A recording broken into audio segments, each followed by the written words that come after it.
Alright, so this is going to be my response video, my scorecard, I guess, if you will, to the debate between Dill Town and Shady Slim over who was the better fighter between Sugar Ray Leonard and Evander Holyfield. Of course, you had Dill Town representing Evander Holyfield, you had Shady Slim representing Sugar Ray Leonard, and they both went at it. They both went at it, and I basically took some notes as I listened to the whole debate. I wasn't able to be there live, unfortunately. I caught them literally at the tail end after they had finished broadcasting. But I listened back to it. I wrote down a whole lot of notes about, arguments that they both made, certain arguments that they both missed out on. And I made it into basically a long comment that I'm going to post on the video that's on EJ Boxing Live's page. And I'm also going to read it off here. And then I'm going to also link to the original video of the debate in the description box. So I'd suggest you probably listen and watch the video of the debate before you listen to me give what I thought about it. But without further ado, here it goes. Basically, my starting point going into this was that Ray Leonard was a better fighter in terms of skills, ability, but Evander Holyfield had greater comparative longevity, and he left fewer outcomes to scrutiny in the grand scheme of things. He had a lot of wins that really are indisputable in comparison to a lot of the stuff that Leonard did. But to sum up the debate itself, I edge it to Dill Town. Basically, I think that Dill Town won it because I felt that while Shady Slim brought up some good points, just attacking Holyfield from every side, he also left too many holes in his own arguments with those points, and there were points that can be levied against Sugar Ray Leonard as well. Dill levied some of them back at Sugar Ray Leonard, at which point Shady wasn't really able to rebut him effectively, but he also left a lot of them wide open, which made it so that the arguments that Shady was making were actually, legitimate to a certain degree because Dill Town didn't rebut those. So there was that, and then also the fact that Shady going to Wikipedia when he really should have done all of his research before the debate is also something I'm accounting for. He had the voice clips from Burt Sugar, Sean Porter, and Floyd Mayweather ready in advance, so he should have had his points and his facts and figures ready in advance, the way that Dill Town was able to do so. Particularly in his opening statement, which I thought was extremely strong, talking about Dwight Kawi and the titles that he won, the number of titles, all that good stuff. Shady didn't start bringing out numbers until he actually had to go look at the source, when he should have checked the sources before this debate happened, since this was like agreed upon at least a week in advance, if I remember correctly. My props to Dill Town are that arguments for Holyfield's longevity and willingness to fight the best are the strongest points to his arguments for being better. Leonard's diva mentality with his fellow four kings, Leonard, Hagler, Hearns, and Duran, hurt him in comparison because it lends credence to the idea that his outside the ring antics made those wins easier than simply being able to perform optimally, along with not defending his titles at 160 or 175 after winning them. Those are some big holes in Leonard's career. As well as the fact that, between the Hearns win and then throughout most of the 80s, the fact that he actually didn't really make a lot of defenses of his titles, or continued to keep winning more of them because of the fact that his overall field of opposition he cut down by himself artificially by virtue of his various injuries.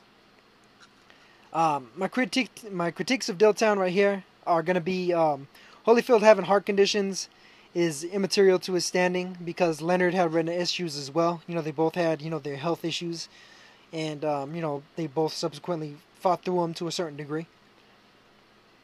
Leonard taking guys to a weight class they were unaccustomed to was flawed to a certain degree when you consider the Duran and the Hearns fights in particular, the rematches in the third fights, the rematches in the third fights, considering the fact that by that same logic, fighting at a higher weight class is easier than fighting at a lower weight class. The way that Hearns was able to do in the second and third fights, as well as the way that Duran should have been able to do in the second fight, because in spite of the fact that, yeah, Leonard certainly calculated the way that he rematched Duran for that fight, it was also Duran's fault at the same time that he went into that fight in that kind of shape, that he went into training camp in that kind of shape. So that's a big flaw there. Comparing Leonard to Langford and other injured fighters for how he reacted career-wise to his injury, because the fact that is there that, it's a nice talking point, but it can be argued that due to Holyfield having later popped on the whole steroid Dalco incident, his name popped up as Mr. Evan Fields. You could argue that his health issues were self-imposed by and large, as compared to Leonard's being, as a result of his accumulating damage in the ring. You don't really see like heart issues like that as a result of accumulating damage in the ring. That's more so like a lifestyle thing that you'd see more often than not. And Shady, although he brought that point up way later in the debate, he didn't bring it up when he probably should have, which was like directly after Dill Town had brought up Leonard's issues with his eye and how he seemed a bit less amenable to going in the ring as compared to Holyfield consistently getting in the ring in spite of his heart issues. But again, that's another thing that's really more of a mentality thing as opposed to what you actually did in the ring thing. Leonard didn't leave anything to chance insofar as allowing himself to not be optimal, whereas Holyfield, it's an open question, and you can also say that, well, I mean, he was just bullshitting all that time. He was able to pass the exams and everything, and he went in there and lost regardless. Then there's also the fact that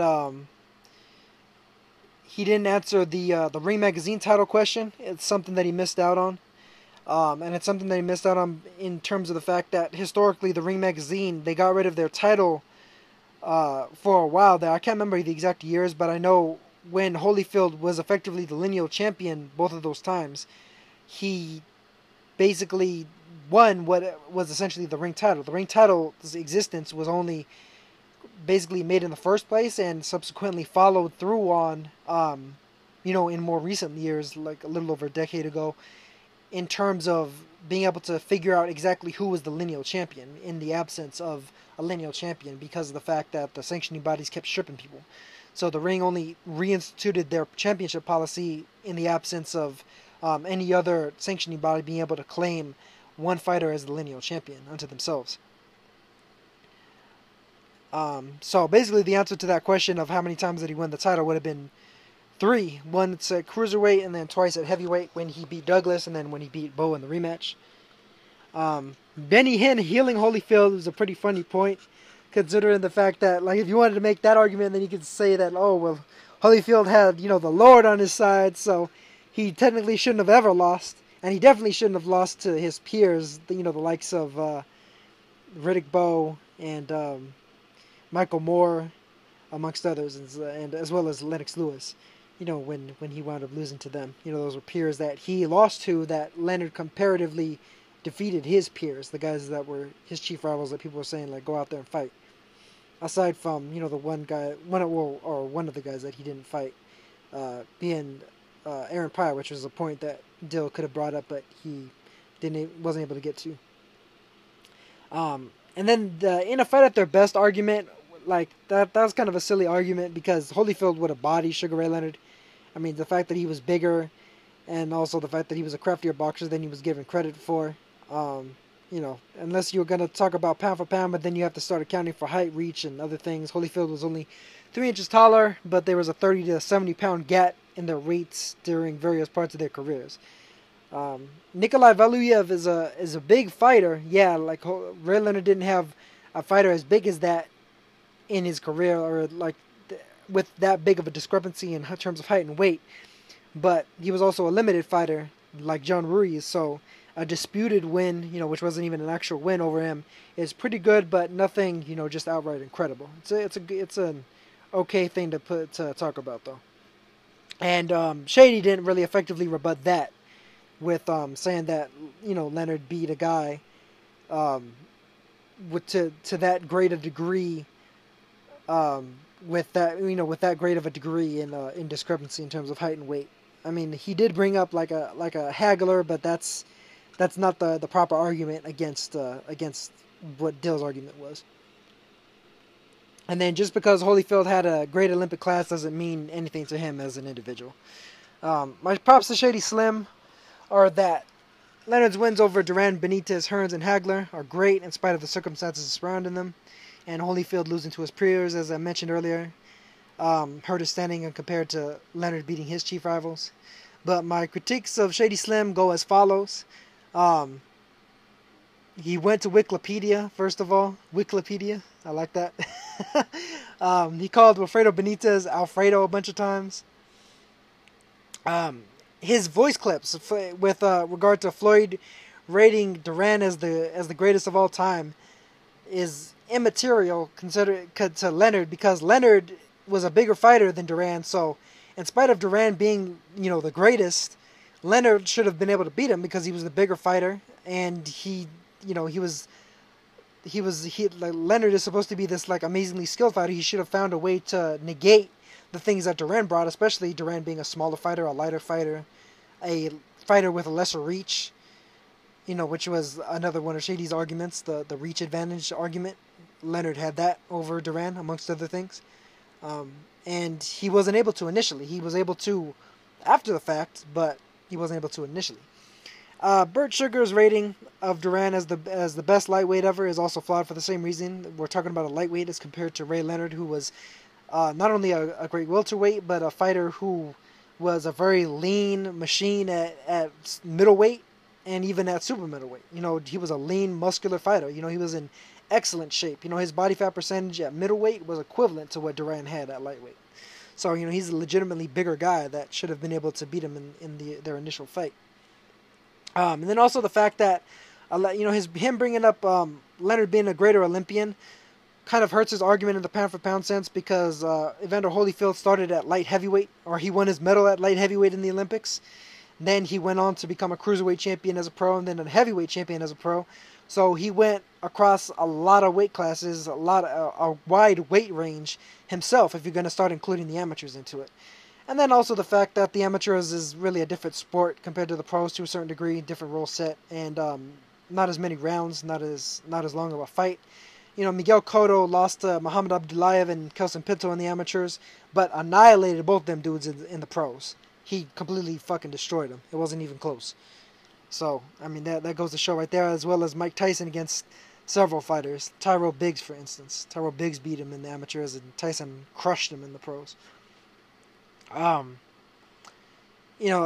mentioned the whole thing about him, going from light heavyweight in the amateurs to heavyweight in the pros, so that helps Holyfield as well, which is a flaw in Shady's argument.